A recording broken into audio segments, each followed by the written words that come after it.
Hello, everybody. Hello. What's up? Hello. Welcome to Huobi Live. Hi, Welcome to this. Branson. Yeah. Hey, everyone. I see Branson there. Hey, Prof Lee. Hi. Hey, Prof Lee. Hi. Yeah. This is a very special episode dedicated to the annual report published by the Huobi Research, and the name of this episode is Global Crypto Industry Overview and Trends. Ask Me Anything AMA. So today we are very happy to have various big crypto leaders here, big guys here. So I'm gonna introduce all of us to you first. So I'm Johnny. I'm from Huobi Research. I'm a cryptocurrency researcher at Huobi Research. I do a lot of crypto analysis and also do a lot of researching on crypto fundamental analysis, and also look on different crypto strategies, investing strategies, and that's what I do. And then we also have another host here, Benz. Hey, Benz. Yeah, hi everybody. My name is Ben, senior analyst at Huobi Global. I'm here for 2 years already. So I was initially from a traditional finance role, and I joined Huobi 2 years back. And currently, what I do is almost similar to Johnny. So I mainly do market research for DeFi projects, as well as I do AMA sessions with Johnny as well. Yeah. We're very happy to have invited Edmund from Nansen, Branson Lee from BAS, Blockchain Association of Singapore, David Lee, Professor David Lee from Singapore University of Social Science, and also Minion from investing GBV Capital. And today, all of us, I think we are all crypto enthusiasts, and we're going to discuss a lot of exciting topics. For example, we're going to go through some macro stuff, overviewing 2022, how's it going in crypto, and then we're going to talk about some influential events, some big things, for example, the FTX meltdown, 3AC, Lunar, all that. And then we're going to cover some of the DeFi as well, because I believe Nansen will be very happy, and also his experience in doing a lot of DeFi research, and his insights will be very helpful for our audience to, have a more complete understanding of what happened in 2022 in DeFi. So in the last session, we're going to discuss something about SocialFi, because that's I think a little bit new topic here, because we haven't seen a lot of growth in SocialFi, but I believe that will be a big thing in 2023. So without further ado, I would like to introduce Edmund from Nansen. Hey, Edmund, how are you doing? I'm doing good. Thanks for inviting me. So my name is Edmund, and I look after the research team in Nansen, and we are an on-chain data analytics platform. And my team sort of looks after or tries to sort of marry fundamental analysis with on-chain data. Very cool. Thank you, and thank you, Edmund. Branson, how are you doing, Branson? Hey, I'm good. Thanks for inviting me as well. My name is Branson. I'm from Singapore, Blockchain Association Singapore. Prior to this, I was also doing a couple of things, which is running exchange, security token exchange, and then some enterprise blockchain applications. Yeah, happy to be here. Yeah. Thank you, Branson. And we also have Professor David Lee. Hey, Professor David Lee, how are you doing? Yeah, John, thank you very much for having me here. Always a great pleasure to be on Huobi webinar. I'm from Singapore University of Social Sciences. My main interest is in research, building ecosystem. I wear many hats, and I work with different governments as well. So that's what I do. Yeah, that's very cool. I heard that some of Ben's friends were actually your students, right, Ben? Yeah. That's very cool. Yeah. Just too many students. Sometimes good every time they will remind me which year they are from. Just too many of them. Every year, so many from different universities, NUS, NTU, SMU, and Shanghai University of Finance and Economics. Always welcome anyone who are students to remind me who they are. That's very cool. And also have Minion from GBV Investment Capital. And yeah, how are you doing, Minion? You got a special name, and also you have a very cute NFT out there. Hey, yeah, thanks for the invite. So I'm currently helping GBV Capital based in Hong Kong, just sort of on the investment also research side. So I was also early day, like last year, 2020, I was also part of a Huobi as well. But currently just basically researching and all those things. I was late to join Huobi, so I didn't meet you back then. Oh, right. We should meet up later. Yeah, we should meet up later. That's very cool. Yeah. So yeah, I think our audience have know us or know all of us now. So without further ado, I would like to just kickstart the conversation of today. Let's start with the first section. Hey, Bence, will you take over the first section? Thank you, Bence. Okay, so I think the first section is roughly on the macroeconomic background. Currently, what's going on in the market, what market are focusing, backdrop like quantitative tightening in the US. So I think the first question will be directed to Professor Lee. Can you give us your insights about crypto as an emerging economy from a traditional economic perspective? Yeah, thanks, Bence. I think it's a very interesting year, and we're going to go into another interesting year in 2023. If you all remember, there was a crisis in 2008.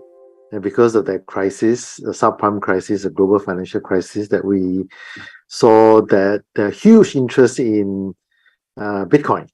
And that's where the white paper was written in 2008 and 2009. The problem spill over. I'm seeing a lot of same signs that is coming true. We can see the interest rates, they are continue to go up. That is not a very good sign. A lot of people think that by June next year, it will be the end, but I'm not too sure. Because this inflation has got leaks, and if inflation is the gauge, then the reason why inflation has got such long run that we are seeing through is because there's a lot of onshoring. Everybody is bringing back all the factories to their own country, especially everything to do with computer parts, which is one of the major trading items in the world. So if that's the case, the labor cost is high, supply chain is high, shipping cost is high, inflation will continue for quite some time, 2 to 3 years. And interest rate will continue to go up. That's the first sign. And you're really seeing that some of the REITs are being hit because the market has always been going up since 2008 as the government keep printing. And this is what Satoshi has been talking about since 2008, that we need to look for an alternative currency. And that is Bitcoin, right? And that was the beginning of what, which just remind ourselves why we're all interested in the area is because that we are concerned about the macroeconomy, and the economy is running out of ideas how to solve all these problems. And I can tell you that generally a lot of countries can't create jobs. Whether a lot of graduates are coming out in countries and they're finding that they are not getting the jobs that they want. So that will continue. And we probably will see the same thing as 2008. All the signs are there. It's tightening. We didn't have the tightening because they start printing to solve the problem. People will start losing faith in some of the currencies that we see, the fiat currencies. Some of them will start looking into high interest rate. There will be unemployment. People may see major collapse in the traditional market because most of the asset classes are, in my view, is bubble. Whether it's stocks, whether it's equities, whether it's fixed income, and fixed income is huge leverage. You're talking about crypto. There's leverage. The leverage in the fixed income market is unbelievable, right? Because of the risk parity asset allocation strategy they're using. So, and real estate has gone up quite a lot. So there's another worrying sign. If any of this start to collapse and any countries get affected, any banks that start to collapse, I think we will see all the interest back to Bitcoin again. Yeah. Actually, I want to raise another question.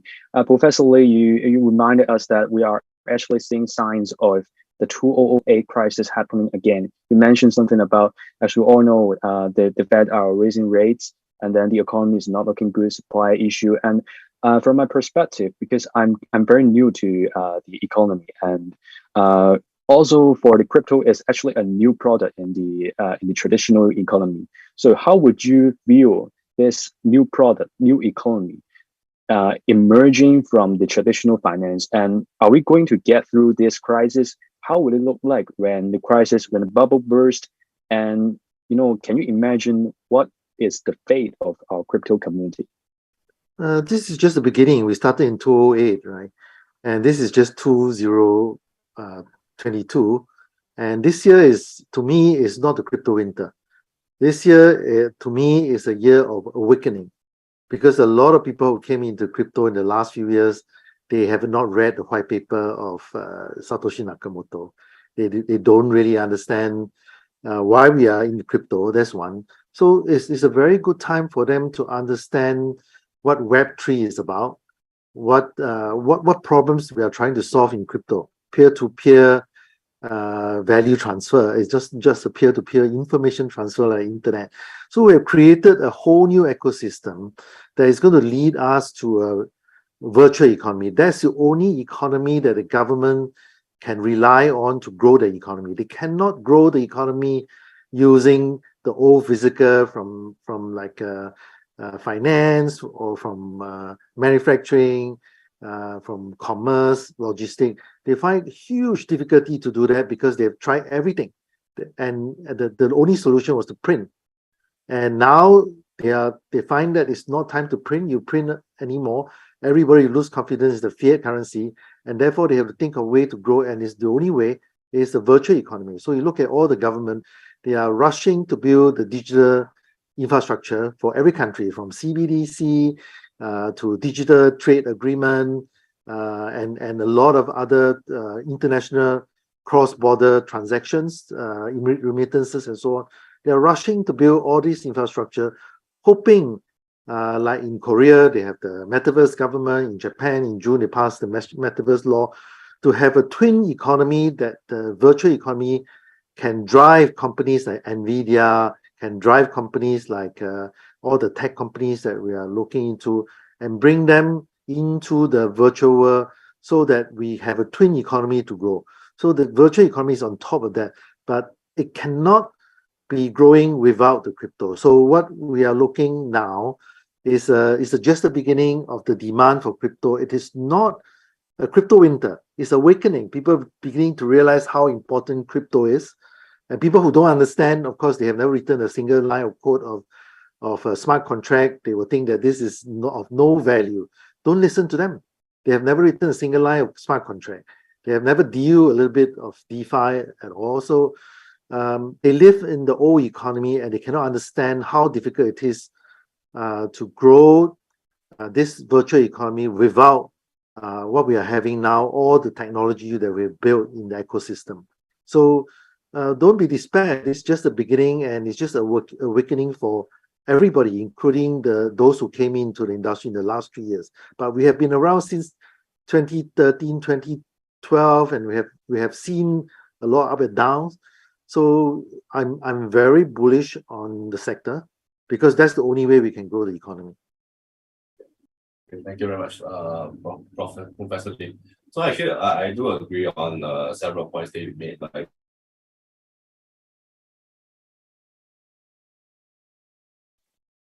I'm sorry, Benz. I think you have some connection problem there.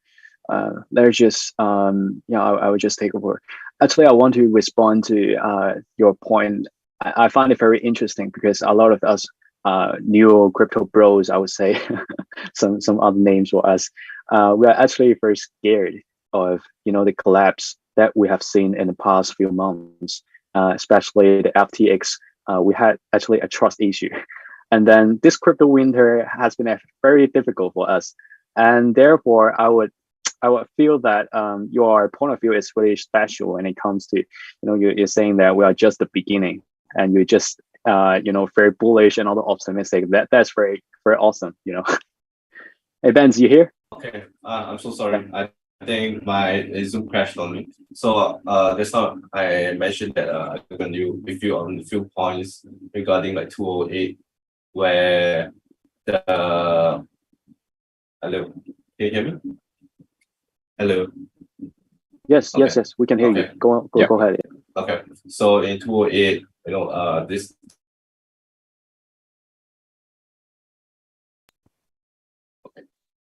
Okay. I think it's good. Okay. So Yeah, back in go ahead. 2008,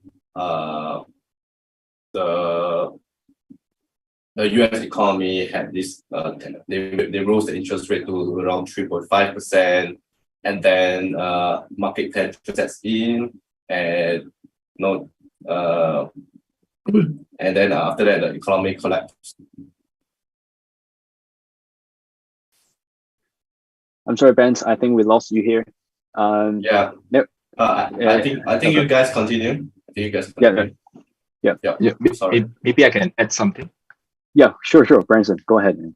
Yeah. So first of all, I think I agree with Prof Lee. And incidentally, Prof Lee was also my professor. So yeah. Really? Forgot, but What a coincidence. Yeah. What a coincidence. Yeah. Prof Lee has been around for a while, so he's known in the circle, and I really respect his view, and I totally agree with him. And the other point that I wanted to make is also that the if you look at the printing of the currencies, that's the first part. And if you look at the second part of it, which is that the US actually seized the US treasuries from Russia. I think that is a big testament to the fact that some of these currencies, the fiat currencies to be exact, are not as free or as dependable as you think they are, right? So I think that caused a lot of countries to actually sit up and notice this, right? And again, coming back to Prof Lee's point, which is that we have to go back to the original vision, right? What are we here for? Right? I think that's the important part, which is the debasement of the currency, and also whether there's trust involved in all these things. And as was demonstrated, I think obviously a lot of things can happen in the currency space. Yeah. And yeah, so that's the basis of that. And of course, coming back to crypto, is that to Prof Lee's point as well, a lot of things are linked. Even the equity market, there's a bubble, of course, and crypto is not spared, right? So if there's a sort of shift from the risk sector, which is equity and obviously crypto as well, then crypto will be affected. Yeah, but I'm also very bullish on the sector, and I think the important point that I want to bring across is that don't look at all the noise. Look at what people are building and what are some of the real, true innovators trying to do, right? And if you really believe in the industry, this is just the start, right? I think the future is really, really bright. Yeah. Thanks. Thanks, Branson, for reminding us that the original value of why we participate in the crypto community, and that's a very good point. Yeah. Vance, you're back here. Yeah, I'm so sorry, guys. Don't worry about it. Crush on me like whenever I want to do streaming. So yes. Oh shit. I think it crashed on me again. Okay. You can still hear me, right? Yeah, we can still hear you. Okay, so one more thing is regarding like the printing of money. If you see the US M2 supply, right? Even though like they have been increasing interest rate for the past maybe 1 year, almost 1 year, M2 supply only dipped a little, just a little. It shows that their conventional monetary policy is not working anymore.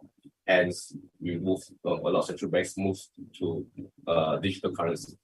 So I think it is one of the way out to actually solve this problem. So hence, I think Professor Lee might be right on this. Yeah. Okay, talking about M2 supply, I will actually share a research finding from our annual report. So let me just switch to that former very interesting chart. Can you see me sharing the screen? So can you see the picture here? Global M2 deviation from trend. You see here? And we're observing that the market cap of the whole cryptocurrency is actually correlated to the global M2 supply. So what we tend to think about this trend is that when banks start to print money, and then the money will flow into the risky assets, including the cryptocurrency. And we are now at the bottom. I would say the bottom because we're just normalizing the index of the global M2 deviation, and then we are seeing a historical, maybe 4 years per 4 years, that's actually a quite low point. And we're actually want to bring out this chart, and let's see what you think about it. Yeah.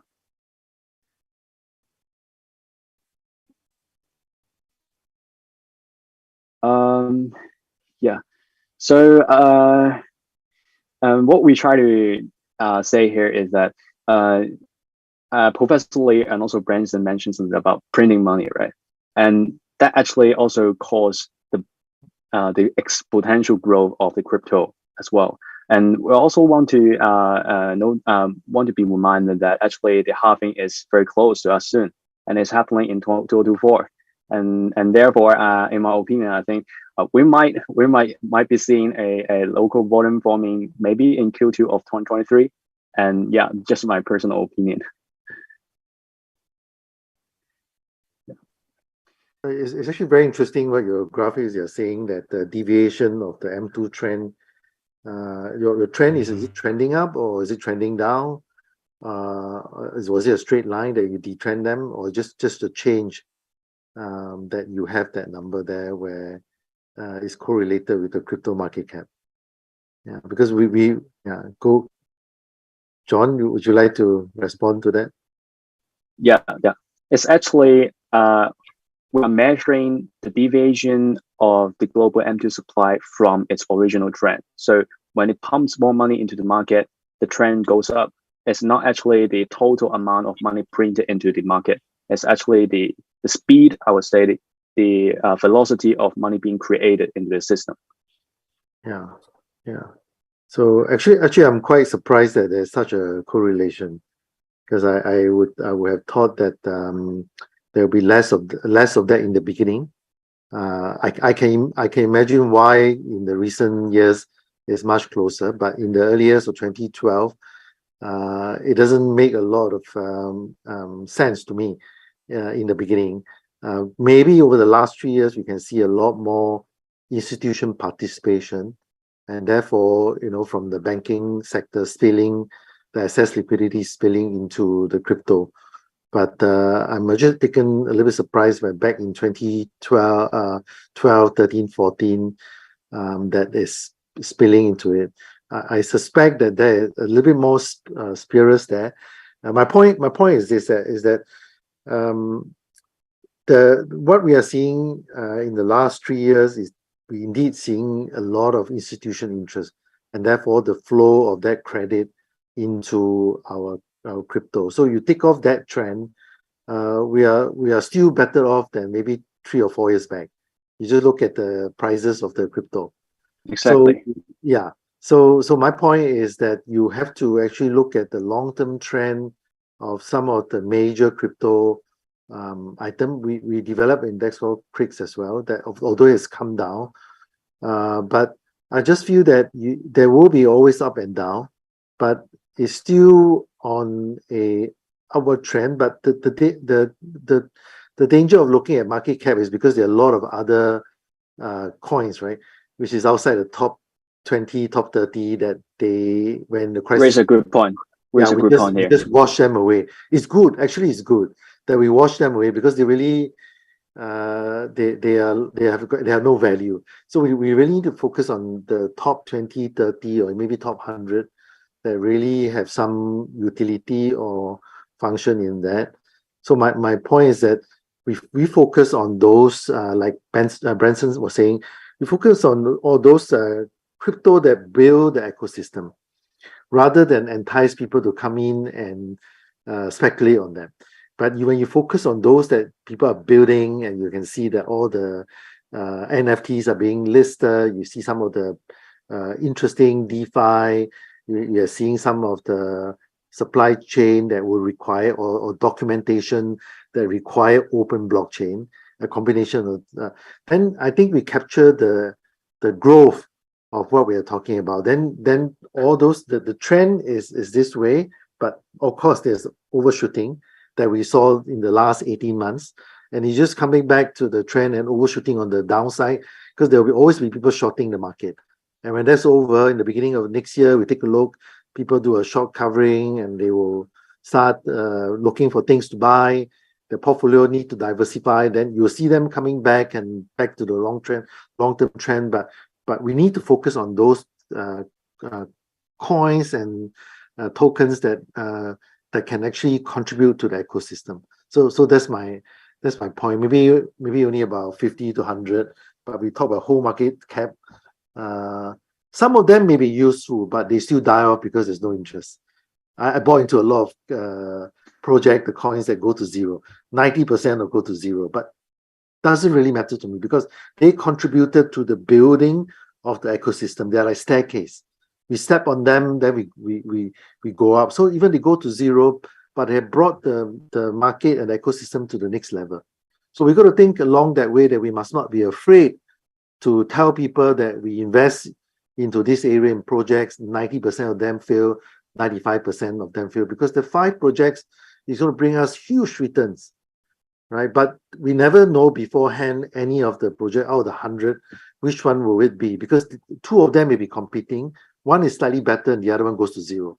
That is very common. So don't be shy. You have invested in something that 90% goes to zero in this area, innovation investment, but don't speculate in the sense that make sure that you really understand what they're doing. A lot of people just follow everyone else and invest. No, my advice is that go study the project deep, right, and see how you could do that. They may still go to zero because no interest. It's okay. Let people know it goes to zero, but never leverage. So it doesn't affect your day-to-day life, but when you make it, you're huge.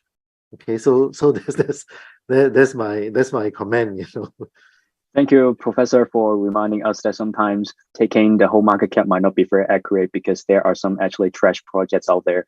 And to my surprise, Professor Lee, your risk tolerance is very much higher than I think a lot of guys out there, and that's very, very interesting. Yeah, very great. I think the things why the risk tolerance is high is that there's no leverage, right? A lot of people like to you have $100, you put in 100 projects, $90 goes to zero, 5 remain there. So $100 you have $5, but that 5 have gone up 1,000%. Becomes each one of so $5,000 plus $5, $5,000 and $5, but you started with $100. That's the way to play the market, right? It is not like, okay, I like this project, I put it all in and then I leverage, and then what if it's the 90 projects that we're talking about? No matter how good in finance, anything that can happen will happen. So you don't bet more than $100 that you have, but you must be very good in doing research that 5 will give you 1,000% return. Yeah. Thank you, Professor Lee, for giving us such an amazing investing strategy when it comes to picking some good gems out there. I think It's the kind of investment advice that a lot of people of our generation needs, right? And also to no leverage, and most importantly, do your own reading, right? Yeah. Thank you, Ben. And I think we should move on to the next part. And our report also highlights the most top 10 influential events happened in 2022. And I would actually like to invite you guys, maybe just pick or maybe 1 or 2 to discuss which one do you think had the most influence and had the most significance in 2022. So I'm at full first. In my opinion, I think that's the FTX incident because that's the biggest thing in 2022. I wonder what your view.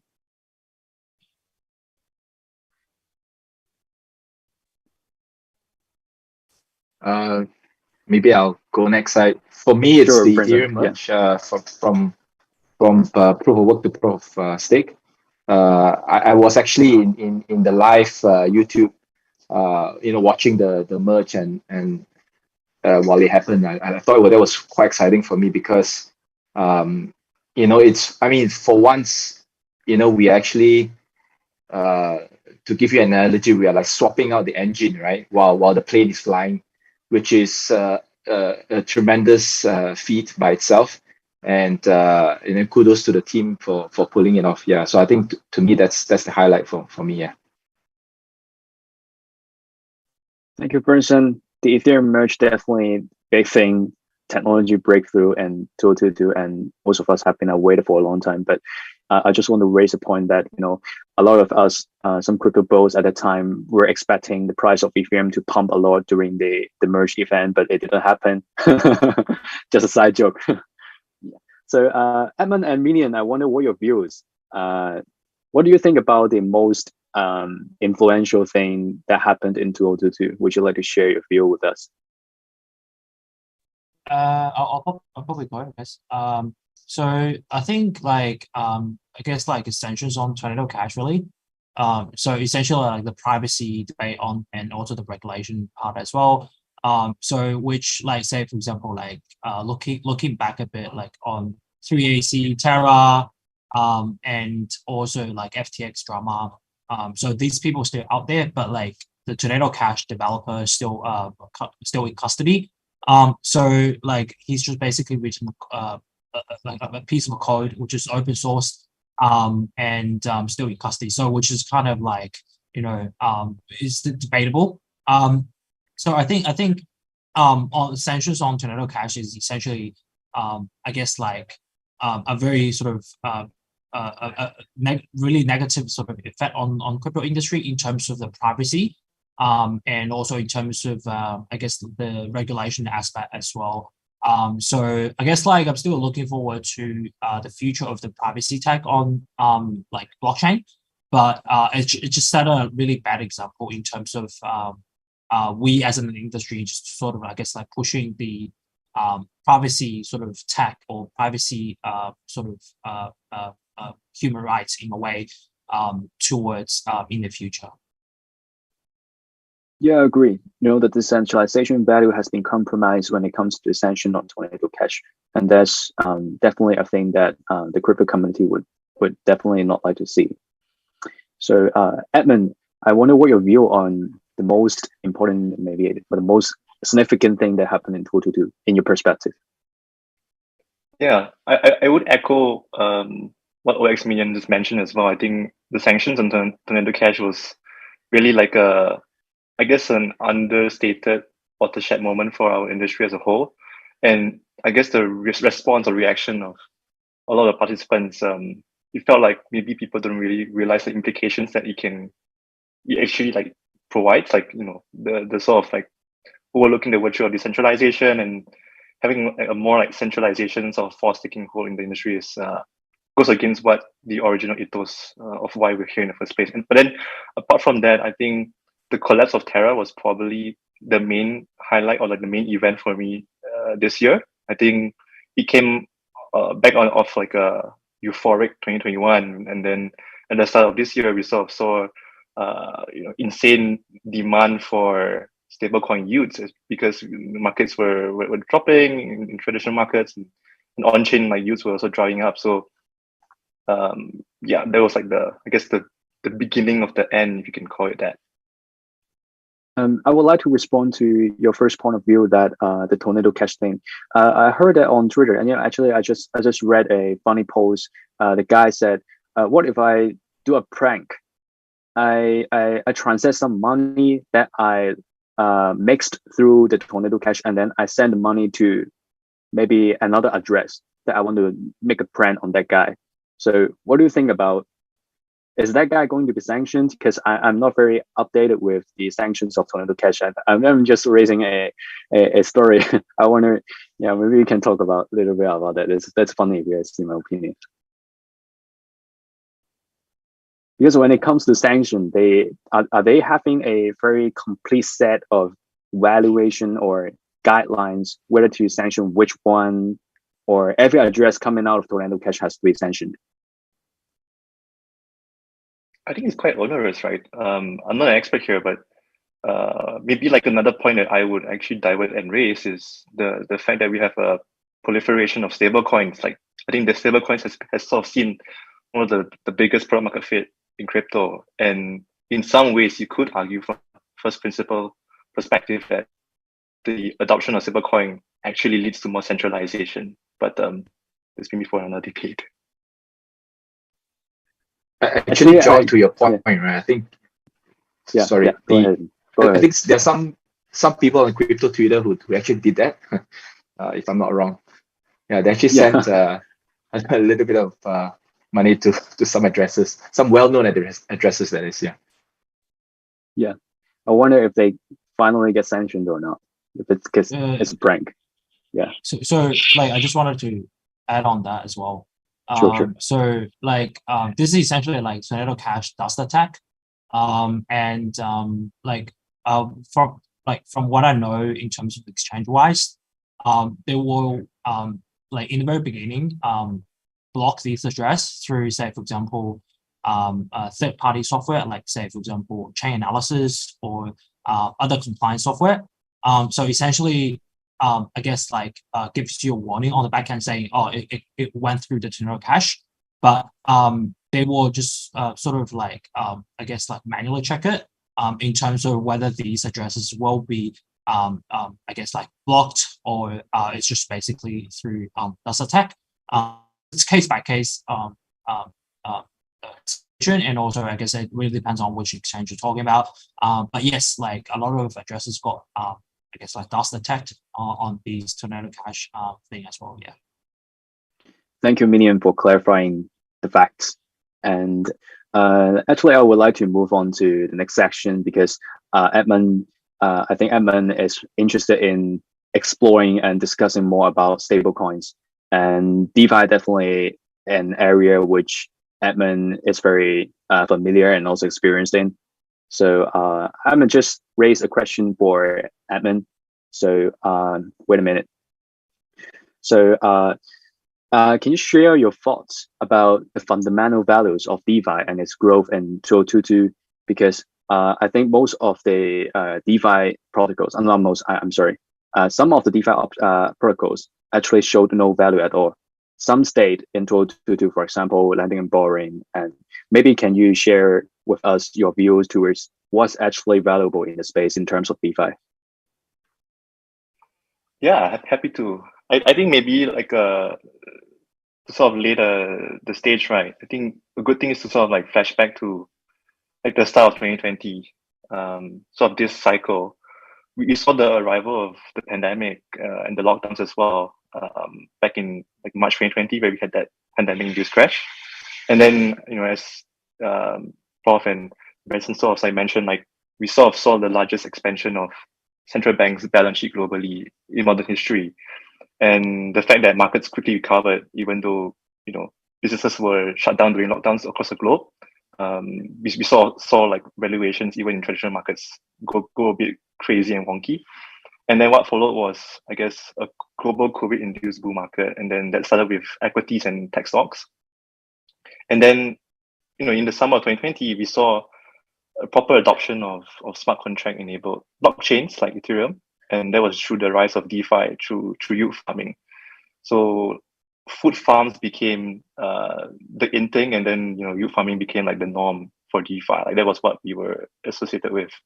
And during this period, like the term like Ponzinomics was very popular to sort of describe projects launching tokens with inflationary emissions. So that the aim was like provide these yield farming rewards to draw in the user. And at the same time, we also saw like, I guess, the role of interoperability and composability between the DeFi dApps that we have on chain. But that, like, with that sort of like adoption and product market fit that was found through DeFi for chain like smart contract enabled blockchains like Ethereum, we did see a like record activity on chain. And you know, you can just pull up a chart of like the median gas prices on Ethereum for, let's say, like 2020 to the current price, like current time. You'll see that there would be like two peaks, right? One DeFi summer and then one at the start of 2021, and I guess throughout the whole year of 2021, and then slightly a small dip at the start of this year, and then gradually, like, I guess gas is quite cheap now in terms of Gwei. So more and more users became onboarded on chain. So they learned different like cryptography concepts like public key, private key, setting up their own first like crypto wallet through MetaMask, then aping the coins through like decentralized exchanges and yield farming on, I guess, money market protocols like Aave, right? So at that point in time, like we saw that product market fit there. Whether or not like there was fundamental value in it, I think it's quite difficult to say or argue. Like you also have to come out with like a working definition on what do you exactly say, like what's the use case there. But then we did see like, people were transferring on chain, gas prices were extremely expensive, and then as the price of ETH hit through like all-time high, the chain was incredibly congested, right? It was expensive to transact. And then you saw the rise of BSC, like DNB chain, that provided that cheaper, lower cost alternative for people to participate on chain in DeFi activities. They become like the go-to smart contract enabled chain apart from Ethereum. And if you see the stats, like I think on average, at its peak, the number of daily active addresses were more than 2x of that than on Ethereum itself. And it also became a lot easier for people to on-ramp and off-ramp through exchanges like Binance. So there was a reduction in the barriers for new users. So at that point in time, you could say that people were starting to take notice of the opportunities on chain and find crypto. And at the same time, like I mentioned, like we saw a huge proliferation in stablecoins as, I guess, a dominant tool to onboard not just normies who might not want to denominate their net worth in BTC or in ETH, but also like interest from institutional money looking to capture opportunities in this new, I guess, emergent asset class. Then you can see like the mainstream adoption gravy train was in full force by then, right? Like I guess at the start of 2021. So you have like MicroStrategy and Tesla holding Bitcoin on the balance sheet. Then you have large funds allocating towards crypto. And then even like Mark Cuban became a degen yield farmer and then getting back in the process through Iron Finance. And you saw like the way that there was an exuberance in 2021 where centralized exchanges were printing money left, right, and center, and then they had all these fancy sponsorship and celebrity endorsements. And then to cap it off, we also saw a country in El Salvador sort of adopting Bitcoin as well. Now, with that in mind, like we sort of also then see many different layer 1, layer 2s become very popular as a result of number one, like the high gas fees on Ethereum, and also mercenary chase for higher yields through all the different liquidity mining programs that these new protocols and blockchains were incentivizing new users with. So cross-chain bridges became extremely popular as more of these like roll-ups and blockchains were introduced, and they needed a way to communicate and operate with one another. And just to give you a rough idea on the scale, right? Like if you look at Polygon's like proof of stake, like ERC20 and ETH combined, they have seen like a combined worth of $40 to $41 billion worth of volume flowing through it, just based on our on-chain data so far. But then, like with the added complexity of cross-chain functionality, like you also saw more and more exploits. Like we saw a lot of different cross-chain exploits and so on. And then with the DeFi, sort of experienced that throughout 2021. But then like middle of the year 2021, like we saw like NFTs sort of becoming a sort of main like I guess you can call it the real mainstream adoption was taking place through NFTs. And you could argue that the product market fit for NFTs were more evident than, let's say, DeFi. At that point in time, like if you look at the total NFT marketplace volumes, right, they reach a peak of 560 plus K ETH per week. So that's around at its peak like $1.7 billion worth of volume per week in the middle of 2021. And even now as well, like you still see like volumes being quite healthy there. But then as Bitcoin and Ethereum sort of failed to reach its all-time highs, the yield started to dry up on chain, like stablecoin yield. So more and more like so-called like smart money participants, they started to de-risk towards the end of 2021. And because of that, they sort of sought out less volatile returns through stablecoins, like farming stablecoins. And then in came, you have like Terra Luna coming to the rescue with their algo stablecoin UST and Anchor protocol that sort of promised them 19.5% interest on the USD deposits, right? So while the rest of crypto markets were hitting the gradual decline at the start of the year, like Terra Luna became like a huge outlier. And that they debunked the trend basically in the first half of the year. And then we came to May, and then we saw the collapse of USD and Terra. I think if you look at it, like shadow liquidity on the curve pools that were regulating the one-to-one peg of USD and other stable coins on chain, so led to like for us, like we say like 7 wallets, but several players were trying to arbitrage this vulnerability. So then they caused a subsequent impact of USD, and that led to the eventual collapse of Terra Luna. Now this was like a bear stance moment for crypto in general, because the Terra algo stable was very popular, not just on chain across the ecosystems, but also off chain, where borrowing and lending and OTC deals were done in USD. So overnight you have an ecosystem with, I guess, TVL of more than like 20 billion at its peak wipe out.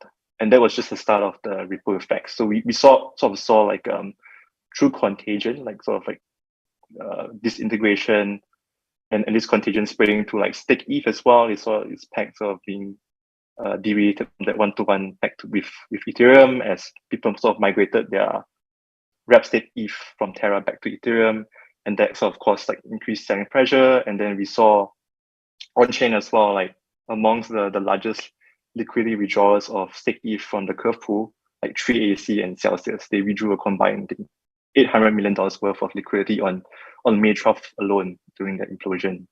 And the irony is that on chain, the largest stake ETH withdrawals from the liquidity pool on Curve came from 3AC, Hodl, and Celsius, all of whom have collapsed and sort of become insolvent, right? So yeah, then the contagion spread to public listed companies like Voyager, who filed for bankruptcy after 3AC collapsed and defaulted, and yeah, like then we hit a crisis of confidence, right? I think now truly like this kind of question arises mainly because we are at a stage where you have the collapse of FTT, Alameda, and the bank run of FTX, and then Genesis happening as well, and now like concerns about many other players sort of being affected by the contagion. So to answer the question, like, I think long story short, DeFi is probably like the main, I guess, use case or product market fit, in my opinion, for crypto in general, or for smart contract enabled blockchains at least. We won't even go into the topic of like Bitcoin as like hard money. I think that's probably like the best product market fit of blockchain as technology, like it being money itself. But yeah, in terms of DeFi, I think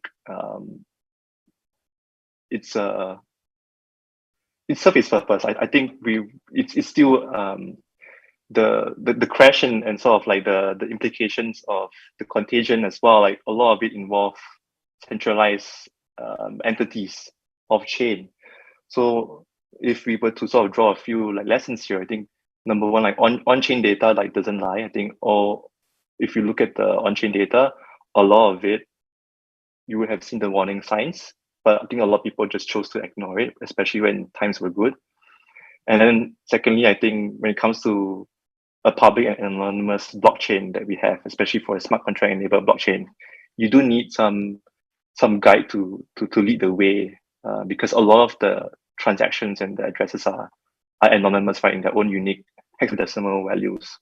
So attribution labeling would be very important, and contagion is real. I think when you have more complexity being introduced in the crypto system through like DeFi and like different like composability instruments, this will mean that contagion will continue to be an issue. So like risk management and prudence is key. I think that's something that a lot of people neglected, especially when times were good. I think a 2-year bull market would probably have already like skewed a lot of like people's perception of how things are in general. And if you combine the high dimensionality of DeFi with generalized blockchains, and you add that together with a non-linear relationship between like big actors in the space, in the sense that someone like SBF from Alameda can come up with huge returns, it could create like an unsustainable dark forest with potentially like individual users like myself and you on the losing end. So yeah, and then I guess the role of like self-custody, like not your keys, not your coins. People start to realize that if you don't actually hold your own assets in your own wallet and stuff, you're sort of giving away the trust, which is extremely precious, right? Like when you're putting your energy into holding the asset, the last thing you want to do is I guess rely and trust the middleman, and that's something that I think a lot of the centralized entities and players in the space were painfully reminded of. I'll stop there. Okay, just one question for me, Edmund. So, Edmund, sorry. Would you say that DeFi market participants are efficient in a way? No, I think maybe that's like a they're not efficient, right? I think that's why a lot of the push is towards like so-called capital efficiency and trying to introduce more and more leverage into the system. I mean, we see the case of like Maple Finance with under-collateralized loans and stuff, or even in algo stables, right? It so far has ended up badly, I think, partly because number one, there is no standards or like for transparency and also risk management to begin with. So the short answer is there's no that's answer, and probably like it should stay that way as well. At least in my opinion. Yeah. Thank you very much.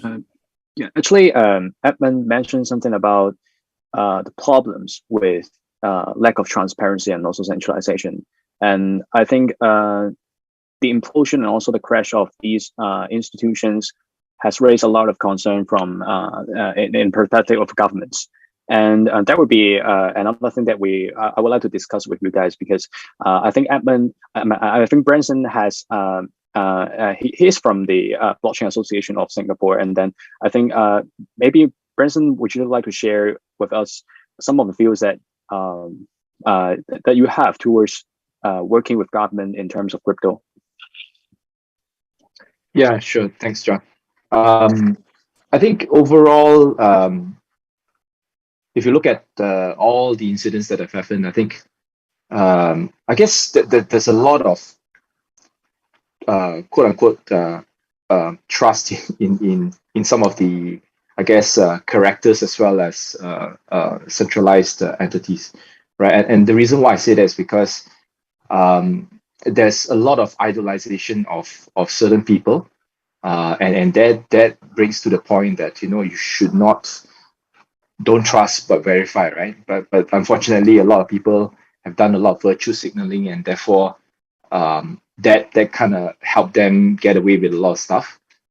So that is point number one, and the second thing is that if you don't verify, then obviously you don't know where the yield is coming from, and like to Ed's point, 19.5% or 20% sounds very good. The question is, where is it coming from, right? So I think those things caused a lot of turmoil in the market. But coming back to regulations, I think regulations as it is, I think at the end of the day, if you look at, there are two sides to the coin, right? I think from the consumer protection kind of an angle, I would say that's good. But at the same time, there's also the other side, which is, how much is enough, right? Or are we going overboard with certain regulations? So that is the fine line that I think a lot of, at least governments are trying to sort of, walk, right? And it is difficult, I would say. And what is enough and what is not enough. And unfortunately, all these events have caused a lot of, I guess, regulators to sit up and sort of come back with, I guess, I hope not, more scrutiny is good, but at the same time, I think we should be measured and not create a knee-jerk kind of a reaction where, okay, since everything has gone to dust, then let's hammer all the regulations. So I think that's the worry that I have personally. But I think most of the jurisdictions should perhaps, it's good to look at it, but at the same time, to understand what went wrong. And in the first place, is it crypto's fault? Or is it that it is the person's fault, right? Or is it because as I understand, there are talks also that, fraud is fraud, right? It doesn't matter whether it's in crypto or whatever, right? So the question is, let's not, what was that term? Let's not throw the baby out with the bathwater, right? Or something like that. But let's understand what went wrong. And then from there, be very measured in terms of some of the regulations. That's my point, yeah. I think we have also seen a more increased number of interventions from the government. And maybe I see a few words, John. Yeah, sure. I don't know whether the people can remember Occupy Wall Street. The whole I haven't heard that. So maybe people are just so unhappy with what is happening in Wall Street. That's why they go and occupy Wall Street and crypto, and it's moved online. That's the crypto movement. Crypto movement is about a case where we have a market where a few centralized organizations take advantage of everybody that is in the market, right? That's something that we should never happen. So government really don't trust the financial institutions, and therefore they regulate them very tightly. So there's no conflict of interest, there's transparency, there's traceability, and so on. And then we open up a market to invite the same group of people with the same mentality into this area called the crypto finance. And there's no rules. They can exploit people as much as they like. So, and with technology, that is faster. So that cannot happen. That's not what crypto movement is about. Okay. And you cannot have regulation where there's technology. You must regulate very tightly for all the Web 2. We must go for very tight regulation, because you want to exploit the consumer, you have to be under very strict regulation. And therefore, just now we talk about what are the major events.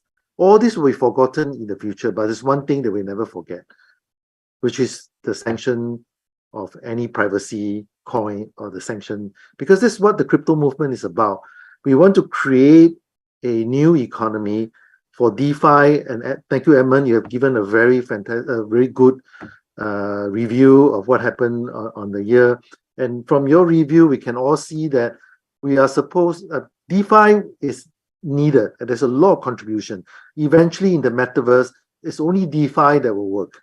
There's nothing else. It has to be DeFi. It's a very important experiment that has gone wrong because not many of the right people are in that space, right? We open up a floodgate for the Wall Street thinkers to come and exploit all of us and destroy our own crypto economy. That is my conclusion. And how do we counter all this? First of all, we should call for strict regulation for Web 2. That is what we should call for. But we are not supposed to subject to Web 2 regulation, because we are supposed to be Web 3. Web 3 is about no regulation.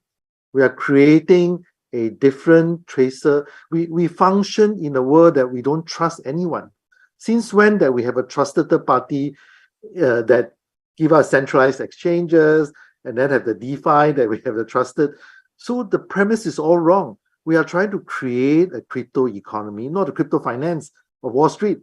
We are trying to crypto economy that we don't trust anyone, right? So we got to go back to the basic that we do not trust anyone. And remember, if you try to create a new currency, and if you are regulated, they will close you down.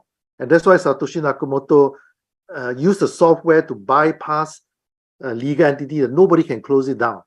So have we forgotten everything that we learned in history? Why are we here? We are here is because we want to create a better crypto economy, not crypto finance. So DeFi is important, but not the way that it has been for the last 3 years. DeFi must change the entire way, which, like Edmund was saying, we have to change it, like Branson was saying, we have to not trust anyone. Okay, not trust anyone. We must provide the service for people who hold on to private key in case they have dementia, in case that they have accident. The key is still there. Because what comes with the crypto economy, where we can create our own currency, don't get me wrong, I'm anti-money laundering, I'm anti-terrorist financing, I'm anti-human trafficking. But what we are trying to create a crypto economy is that one day an alien will come, right? And then take over everything that we have in CBDC and everything. There's no privacy protection. We cannot do anything. All human race is gone, right? Or a malicious element that take over a big country like China, right? And there's no privacy protection. That is the real reason why we're having the crypto economy. That's the reason why we're experimenting with DeFi. That's the reason why we're looking at liquidity pool. That's the reason why we are looking at diversification. And therefore, no public blockchain should say that I'm the only blockchain. We should promote all private blockchain and be inclusive and have work on the interoperability. Okay, we can either have the DFINITY type that, you know, we can build the blockchain within the same standards, the same interoperability, or we have to focus on every blockchain is a node, because blockchain is about inclusiveness.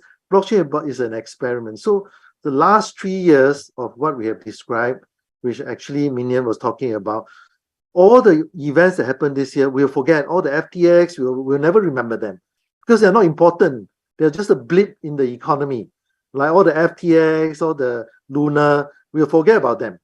Okay, but the one about sanction of privacy coin is the major event that we must remember, and we will remember for a long time to come, because our job is to create a crypto economy that we trust no one, and yet we can trust the technology that we have. So we have to go back to the basic. We must promote DeFi, but it must be in the right way, not the way that we have done. So that's what I have to say. I think Professor Lee has given us a very good point on the future direction of the evolution of future DeFi. And there, I also agree to that. I think we need to change how DeFi is being built in the coming days. And that's one very good point that I want to appreciate it. So I think we're running out of time, but I also want to explore the last topic with you guys. That is the SocialFi. That is actually a new concept in 2022, because we have not seen something exponentially, exploding in the crypto community. So when it comes to SocialFi, we have just the news that Elon Musk purchased Twitter, and Elon Musk is definitely a crypto enthusiast. And I think he also likes NFT a lot. And so I think, Minion, I think you will have a lot of interesting thoughts. And maybe would you like to share with us your views towards the future of SocialFi regarding maybe integration of NFT and on that kind of stuff? Yeah, sure. Love to share on that as well. So I guess like a bit of a short story on that is, I was in New York NYC for the NFT NYC. So this year, so essentially, sort of I guess like first-hand experience on like SocialFi, NFT-Fi whatsoever.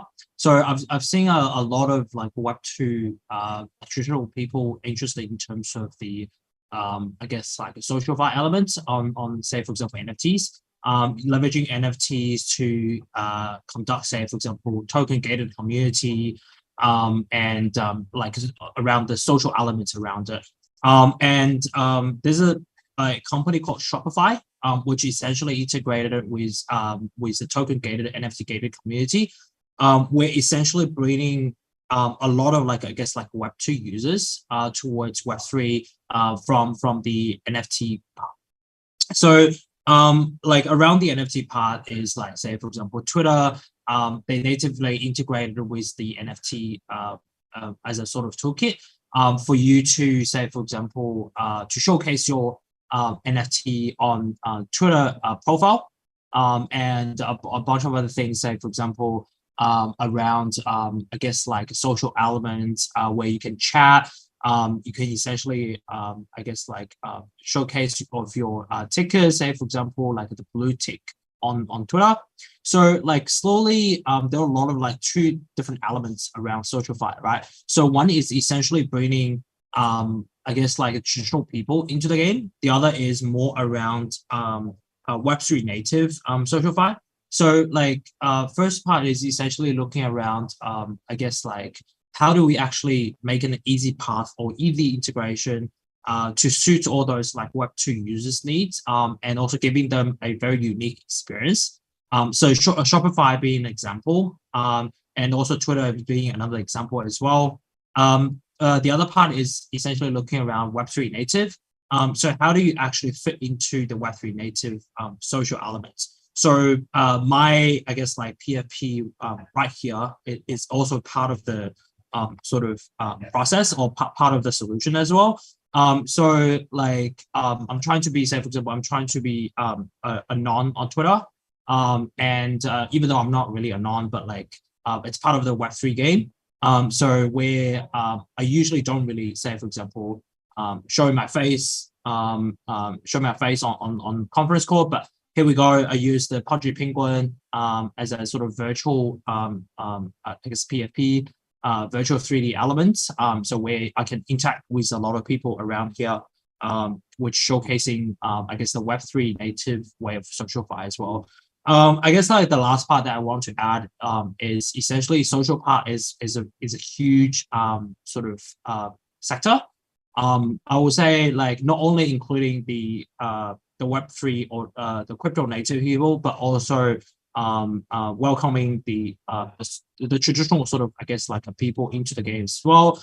Take an example, Lens protocol, and also one of the other protocol, Fakasta. It's essentially trying to build out that sort of the Web3 or Web 2.5 SocialFi elements based on the existing protocols or existing technologies, so on and so forth. So yeah, I think like SocialFi, I'm super interested in terms of the SocialFi itself, where I can see the SocialFi elements can be integrated with a lot of other part in our daily life. Not only say, for example, we interacting with the traditional platforms, say, for example, with Twitter, but also interacting with the DeFi application as well in the future. So I guess that's my view. Yeah. Thanks, Minion. In fact, actually, our researchers think that in 2023, Twitter might be the catalyst for an explosion of SocialFi in 2023. And I'm just raising point and see if you agree to that or not. Oh yeah, for sure. I think like if you're talking about mass adoptions and also more people using the SocialFi, it has to be coming from the sort of the greater audience itself.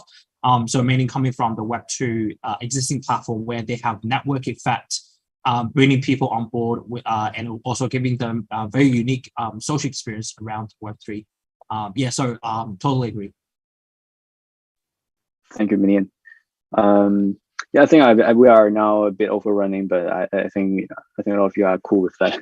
Let me just wrap it up. I would like to thank all of you for joining the conversation with me and Ben today, especially David Lee. I appreciate you reminding us of the core value of the DeFi and also whole crypto, our purpose, and that's really one important reminder for all of us, because I think sometimes we are just overhyped into the speculation and also the fancy thing which are being marketed by those maybe wash it wolves, I would say. But let's get back to the fundamental, and also let's not lose our faith in the purpose of doing the crypto stuff. And also would like to thank Edmund for giving us a very comprehensive summary of the outlook of DeFi in 2022. That's a very good sum up. And thanks, Brenson, for telling us the perspective of regulators when it comes to tornado cash sanction and the prospect of integrating crypto with centralized authorities. And that's very insightful. And also thanks, Minion, for sharing with us your very cute avatar, and also very cute, I think, and also your views on the NFT and also SocialFi. Thanks, Ben, for hosting with me. And any questions for you guys? No, thank you for having us. Thank you very much for having us. Thank you. Thank you very much for coming. Thank you. Yeah. Thank you. I hope you enjoy the stream. Drop us a message if you want to come to our stream again in the future. Yeah. So last thing. So let's not forget to check out our Huobi Research, the annual report. So it's available on research.huobi.com.